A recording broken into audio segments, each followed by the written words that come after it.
Hi everyone, स्वागत है आप सबका मेरे एक नए वीडियो में। आज हम रिव्यू करने वाले हैं एक इलेक्ट्रिक बाइक। ये जो बाइक है ये प्योर ईवी कंपनी की है। प्योर ईवी कंपनी एक हैदराबाद बेस्ड कंपनी है।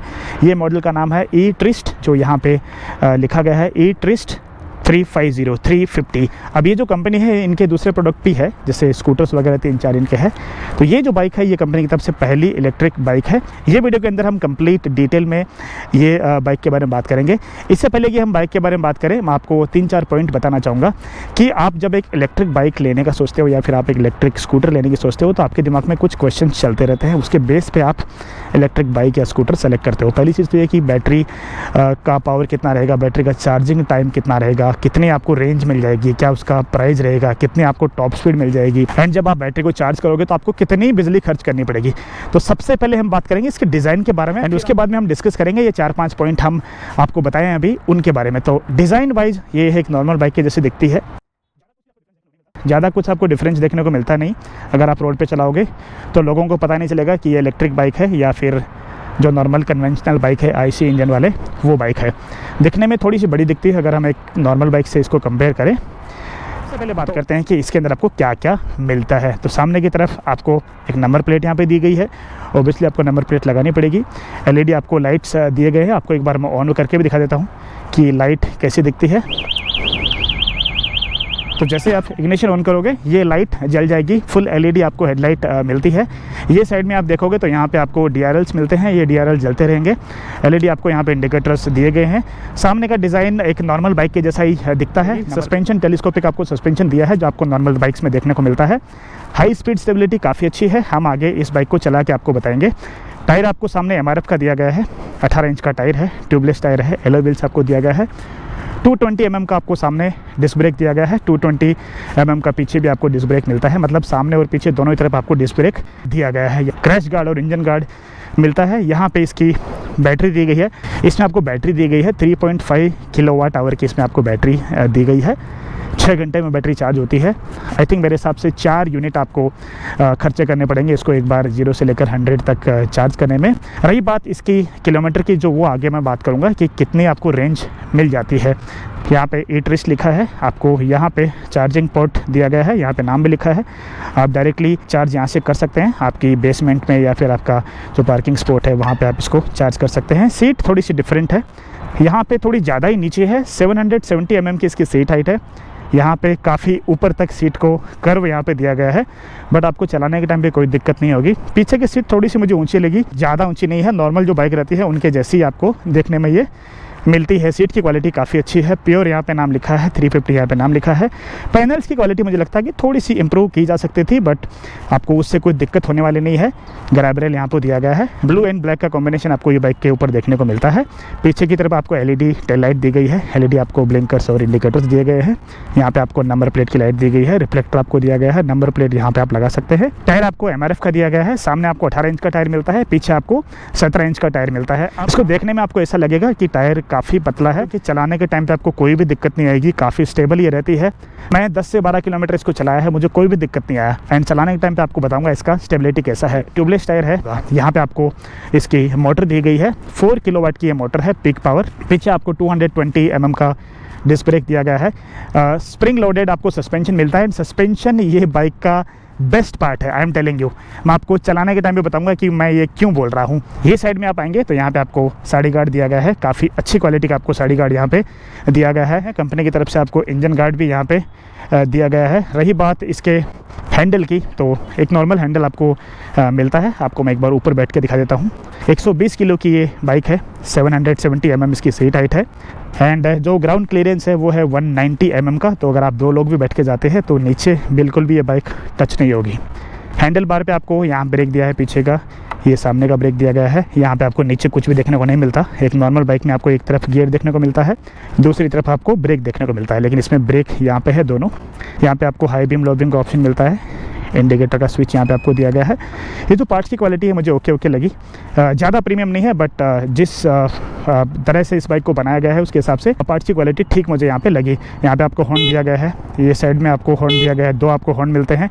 यहाँ पे आपको जो DRLs ऑन करने हैं तो ये बटन है, इसको आप लेफ्ट में स्वाइप कर सकते हैं। अगर आपको लाइट जो है वो ऑन करनी है तो आप ये बटन एकदम से लेफ्ट में कर सकते हैं। उसके बाद में हाई बीम लो बीम आपको जो यूज़ करना है वो आप कर सकते हैं। इसको मैं किल स्विच यहाँ पे कहूँगा। इसको अगर आप ऑफ में रखोगे तो आप गाड़ी को आगे मूव नहीं कर सकते, इसको आपको ऑन करना पड़ेगा। यह है पार्किंग का स्विच यहाँ पे दिया गया है, तो आपको ये स्विच यूज़ करना पड़ेगा अगर आपको गाड़ी को आगे चलाना है। यहाँ पे आपको 3 गियर दिए गए हैं। अब इनको मैं गियर नहीं, इनको राइडिंग मोड्स कहूँगा, 1 2 3। अब ये राइडिंग मोड्स में कितनी आपको रेंज मिलती है वो हम चलने के टाइम पर डिस्कस करेंगे। यहाँ पर आपको लॉक करने का ऑप्शन दिया है इग्निशन में, आप दोनों तरफ इसको लॉक कर सकते हैं, लेफ्ट एंड राइट दोनों तरफ। अगर आपको ऐसे भी लॉक करना है तो दोनों तरफ आप इसको लॉक कर सकते हैं। सिस्टम कंट्रोल जो है इसमें आपको इतनी सारी डिटेल देखने को मिलती है, बट आप जब चलाते हो तो आपको 3-4 इन्फॉर्मेशन ही यहाँ पे आपको देखने को मिलती है। यहाँ पे आपको ओडोमीटर देखने को मिलता है, प्योर का कंपनी का जो नाम है वो दिया गया है, कौन से राइडिंग मोड में आप इसको चला रहे हो, एंड ये राइडिंग मोड में है या फिर पार्किंग मोड में है वो यहाँ पे आपको देखने को मिलेगा। यहाँ पे बैटरी की जो चार्जिंग है और बैटरी का जो इंडिकेशन है वो देखने को मिलेगा। एक चीज़ मिसिंग है वो है कि जितनी बैटरी बची हुई है वो बैटरी से कितनी किलोमीटर ये बाइक जा पाएगी, वो यहाँ पे एक ऑप्शन मुझे मिसिंग दिख रहा है। मिरर्स की क्वालिटी ठीक है, मुझे जो गोल वाले मिरर्स है ना वो इतने पसंद नहीं आते, जो ऐसे बाहर निकले होते हैं ना मिरर वो मुझे काफ़ी पसंद आते हैं। बिकॉज एक्सट्रीम राइट में जो कोई आता है, एक्सट्रीम राइट या लेफ्ट में कोई आता है ना, तो मुझे अच्छे से दिख जाता है कि भाई यहाँ राइट में कौन आ रहा है या फिर लेफ्ट में कौन आ रहा है। इसको लेके चलेंगे एंड चलने के टाइम पर आपसे मैं बात करूँगा। 3 कलर में ही आती है। अगर आपको ये बाइक को ख़रीदना है तो आप शोरूम में कांटेक्ट कर सकते हैं, डिटेल्स आपको नीचे मिल जाएंगी। एंड जब मैं ये वीडियो शूट कर रहा हूँ तब तक ये बाइक की प्राइस अनाउंस नहीं की गई थी, तो प्राइस के लिए आप शोरूम को कांटेक्ट कर सकते हैं। सबसे पहले बात करते हैं इसके सीटिंग पोस्चर के बारे में। तो भाई सीटिंग पोस्चर इतना कंफर्टेबल है कि आपको जो नॉर्मल बाइक्स होती है, कन्वेंशनल बाइक्स, उनसे बहुत ज़्यादा आपको कंफर्ट मिलने वाला है। And that is all because of the design, जिस हिसाब से इसको डिज़ाइन किया गया है सीट को, उसकी वजह से सॉफ्ट साइड में है। मतलब the seat is very soft. मतलब आप जब सिटी में चलाते हो तो आपको सॉफ्ट सीट ही चाहिए, बिकॉज सिटी में आप कितना चलाओगे, 40 50 60 किलोमीटर, तो वो डिस्टेंस के लिए मुझे लगता है कि जो सीट है काफ़ी सॉफ्ट है। दूसरी चीज़ ये है कि आप एकदम से सीधा बैठोगे, मतलब एक राजा वाला आपको फील आएगा, एकदम से सीधा आप बैठ रहे हो। यहाँ पे आपको सामने ऐसे झुक के बैठने की ज़रूरत नहीं है, आपको बहुत ज़्यादा पीछे होकर बैठने की ज़रूरत नहीं है। आप एकदम नॉर्मल जो राइडिंग पोस्चर होता है बाइक का, उसके जैसा आप इस पर बैठोगे। अब बात करते हैं इसके पुल के बारे में। तो आपको बता दूं कि जो पहला इसका राइडिंग मोड है, राइडिंग मोड 1, उसमें कंपनी बोलती है कि ये 60 किलोमीटर पर आवर की स्पीड पकड़ लेती है। जो पकड़ती है आपको मैं आगे दिखाऊंगा। उसमें आपको रेंज मिलेगी 140 की, 140 किलोमीटर की रेंज आपको उसमें मिलेगी एंड 60 की स्पीड मिलेगी। अब एक चीज़ और आपको बता दूं कि 0 से लेकर 40 जाने के लिए ये बाइक लेती है सिर्फ 4.4 सेकेंड। 0 से 60 जाने के लिए लेती है 7.4 सेकेंड एंड 0 से 75 किलोमीटर पर आवर की स्पीड जाने के लिए लेती है ये 11.7 सेकेंड्स। तो जो लोग सिटी में इसको ज़्यादा यूज़ करना चाहते हैं उनके लिए ये बहुत अच्छी है। आपको फर्स्ट जो गियर है और फर्स्ट जो मोड है, मोड 1, राइडिंग मोड 1, उसमें ही आपको 60 की स्पीड मिल रही है, 140 किलोमीटर की रेंज आपको मिल रही है। और कंपनी क्लेम करती है, जब हमने इनका जो मैनेजमेंट है उनसे बात की तो उन्होंने बताया कि 140 जो रेंज है वो हम क्लेम कर रहे हैं, आपको उससे ज़्यादा ही मिलेगी, उससे कम देखने को नहीं मिलेगी। सो पहले हम एक काम करेंगे ना, इसकी स्पीड टेस्ट करेंगे एंड इसका पिकअप कैसा है वो हम इसका टेस्ट करेंगे। पहले हम इसको फर्स्ट मोड में डालेंगे, मोड 1, राइडिंग मोड 1 में, एंड कंपनी क्लेम करती है 60 की स्पीड। देखते हैं कि 60 की स्पीड मिल पाती है या नहीं। इनिशियल जो पुल है ना वो काफ़ी अच्छा है। जो इलेक्ट्रिक बाइक और इलेक्ट्रिक स्कूटर होते हैं ना, उनका जो टॉर्क है वो बहुत इंस्टेंट रहता है, आपको वेट करने की ज़रूरत नहीं पड़ती, जैसा आपको एक फ्यूल वाली बाइक में वेट करने की ज़रूरत पड़ती है। भाई 55, 56, 58, 59, 60। अब हम इसको सेकेंड गियर में शिफ्ट करेंगे एंड देखते हैं स्पीड कितनी मिल पाती है। कंपनी क्लेम करती है 75 किलोमीटर पर आवर। तो अभी जा रही है बाइक आगे 62। थोड़ा सा इंक्लाइन है तो आपको स्पीड थोड़ी कम देखने को मिलेगी यहाँ पे। वैसे भागने में बहुत अच्छी है, अगर आप 2 लोग बैठ के भी इसको चलाओगे, इंक्लाइन पे से चढ़ोगे तो आपको कोई दिक्कत नहीं होगी। बाइक काफ़ी अच्छा पुल करती है। अभी थोड़ी सी फ्लैट आई है रोड।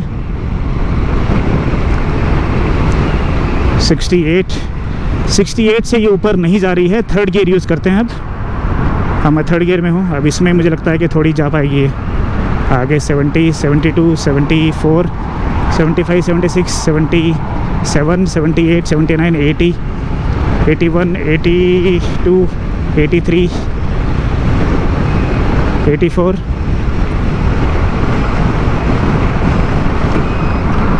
84 की स्पीड मैंने अचीव की है। सो जो कंपनी क्लेम करती है वो मुझे लगता है कि ऑलमोस्ट 4 से 5 किलोमीटर पर आवर की स्पीड का फ़र्क है, बट इसका जो पिकअप है वो नॉर्मल बाइक से थोड़ा सा ज़्यादा है। सडनली ये पिक कर लेती है। अभी आप देखिए, जैसे मैं एक्सेलरेटर इसका दबाता हूँ, झट से ये भागना स्टार्ट कर देती है, विच इज़ गुड। एंड आपको कोई इंजन की साउंड नहीं आती है, आपको कोई वाइब्रेशंस नहीं आता है। आप कोई भी स्पीड पे इसको चला लो, मतलब इसकी अगर आप टॉप स्पीड भी अचीव करते हो या फिर आप 50, 60 या 70 की स्पीड पे चलाते हो, आपको कोई वाइब्रेशन देखने को नहीं मिलते हैं जो आपको एक नॉर्मल इंजन वाली जो बाइक होती है। सस्पेंशन जो है वो बहुत अच्छा है, मतलब इलेक्ट्रिक बाइक मैंने एक और भी चलाई थी इससे पहले, उसका भी अच्छा था सस्पेंशन, बट इसका सस्पेंशन बहुत अच्छा है। शायद आपने कभी देखा होगा जो रंबल स्ट्रिप्स होती है ना स्पीड ब्रेकर की, उसके ऊपर भी ये बिल्कुल नहीं उछलती है। मतलब आप आराम से चले जाओगे। नॉर्मल जो बाइक्स होती है ना वो धड़ धड़ धड़ धड़ उछलना स्टार्ट कर देती है, लेकिन ये नहीं उछलती है, तो वो मुझे एक अच्छी चीज़ लगी। हाई स्पीड पे काफ़ी स्टेबल है। पतले टायर मैंने आपको बताया था ना, बिल्कुल भी आपको दिक्कत नहीं आएगी, चलाने में काफ़ी अच्छी ये फील कराती है। और इसका जो एनर्जी है ना वो कम वेस्ट होता है, थोड़ा स्लिम और स्लिम प्रोफाइल टायर होने की वजह से। And this is very silent, आपको कोई खिटपिट साउंड सुनने को नहीं मिलता, इंजन का कोई साउंड नहीं रहता है इसके अंदर, तो आप पीस ऑफ माइंड के साथ इसको चला सकते हैं। अब बात करेंगे इसके ब्रेक्स के बारे में, तो आपको एक बार मैं ब्रेक्स यहाँ पे लगा के दिखा देता हूँ। सो काफ़ी अच्छे ब्रेक मुझे इसके लगे। एंड आगे एंड पीछे की तरफ आपको डिस्क ब्रेक दिए गए हैं, तो आपको ज़्यादा कोई दिक्कत होने वाली नहीं है। मोड 1 में आपको मिलेगी इसमें रेंज 140, मोड जो 2 है उसके अंदर आपको मिलेगी ऑलमोस्ट 105, 105 किलोमीटर। एंड मोड जो 3 है जो सबसे पावरफुल है, उसके अंदर आपको रेंज मिलेगी 90 की। स्पीड आपको फर्स्ट वाले मोड में 60 की मिल जाएगी, सेकंड वाले मोड में ऑलमोस्ट 75 की मिल जाएगी, एंड थर्ड वाले मोड में आपको 85 की स्पीड इसमें देखने को मिल जाएगी। स्पीडोमीटर की विजिबिलिटी जो है ना वो एकदम अच्छी है। आप डायरेक्ट सनलाइट में भी देखोगे तो आपको कोई दिक्कत नहीं होगी। हालांकि कैमरे में थोड़ी बहुत आपको फ्लिकरिंग देखने को मिल सकती है, but that's not the reality कुछ और है। ये आपको क्लीन दिखती है अपनी आंखों से अगर आप इसको देखोगे। अब कुछ लोग ये बोलते हैं कि यार इलेक्ट्रिक बाइक है या इलेक्ट्रिक स्कूटर है, क्या ये चढ़ाई पे चढ़ पाएगा? तो आपको बता दूं कि यस, आराम से ये चढ़ पाएगा 2 लोगों के साथ। अगर आप 2 लोग बैठ के जाते हैं इसके ऊपर तो 160 किलो की इसके अंदर पे लोड आपको कैपेसिटी मिलती है। 160 किलो तक आप इसके ऊपर लेके जा सकते हैं। बाइक की परफॉर्मेंस थोड़ी सी आपको कम देखने को मिलेगी जो नॉर्मल है, चाहे आप नॉर्मल बाइक चला लो जो पेट्रोल वाली और फ्यूल वाली, चाहे ये चला लो, सब में ऐसा ही होता है। अब बात करते हैं कि ये बाइक किसको लेनी चाहिए। पहली चीज़ तो ये है कि भाई जिसको पैसे बचाने हैं वो ले ले। आपको सिर्फ 3.5 या 4 यूनिट खर्च करने पड़ेंगे। एक बार इसको चार्ज कराओगे तो आपको ऑलमोस्ट 140 किलोमीटर की रेंज मिल जाती है। वही 140 किलोमीटर अगर आप एक नॉर्मल बाइक पे जाओगे फ्यूल वाली बाइक पे तो आपको ऑलमोस्ट 2 से 2.5 लीटर, और ये समझ लो कि अगर आपकी बाइक 50 किलोमीटर का भी माइलेज देती है तो आपको 3 लीटर का पेट्रोल डालना पड़ेगा। ऑलमोस्ट हमारे हैदराबाद में 300 से लेकर 320 रुपये आपको 140 किलोमीटर जाने के लिए देने पड़ेंगे। बट अगर आप ये लेते हो तो आपको सिर्फ एंड सिर्फ आई थिंक मेरे हिसाब से 20 से 25 रुपये देने पड़ेंगे। 4 यूनिट का आप लगा लो हिसाब, एंड आपको 6 घंटे इसको चार्ज करना है। तो पहली चीज़ ये हो गई, पैसे बच सकते हैं। दूसरी चीज़ ये हो गई भाई, आप एनवायरनमेंट देख रहे हो, जो ये हरियाली देख रहे हो ना, उसके लिए आप बहुत अच्छा काम कर रहे हो। मतलब इसमें पोल्यूशन आपको नहीं होगा, एटलीस्ट गाड़ी के अंदर तो पोल्यूशन आपको कुछ देखने को नहीं मिलेगा। तीसरी चीज़ ये है कि इसका मेंटेनेंस आपको बहुत कम करना पड़ेगा। आप एक नॉर्मल बाइक को जब चलाते हो तो उसका एक सर्टेन किलोमीटर के बाद में आपको सर्विस कराना पड़ता है, लेकिन इसका आपको उतना ज़्यादा सर्विस का कोई लफड़ा नहीं रहेगा। तो ये 3-4 पॉइंट थे जो मुझे लगता है कि ये बाइक को अच्छे से डिफ़ाइन करते हैं कि आपको ये बाइक क्यों लेनी चाहिए, आपको इलेक्ट्रिक स्कूटर और इलेक्ट्रिक बाइक क्यों लेनी चाहिए। अब आपको अगर ये बाइक को लेना है तो शोरूम की डिटेल्स मैं नीचे डिस्क्रिप्शन बॉक्स में डाल दूंगा, आप इनसे कांटेक्ट कर सकते हैं। आप अगर विजिट करना चाहें, टेस्ट राइड लेना चाहें तो आप टेस्ट राइड ले सकते हैं, शोरूम में अवेलेबल है। और कुछ आपको क्वेश्चन पूछना है तो आप मुझे डायरेक्टली इंस्टाग्राम पे पिंग कर सकते हैं। मेरा इंस्टाग्राम आईडी है biker Prakash Chaudhary. So I will see you in the next video. Bye bye, take care.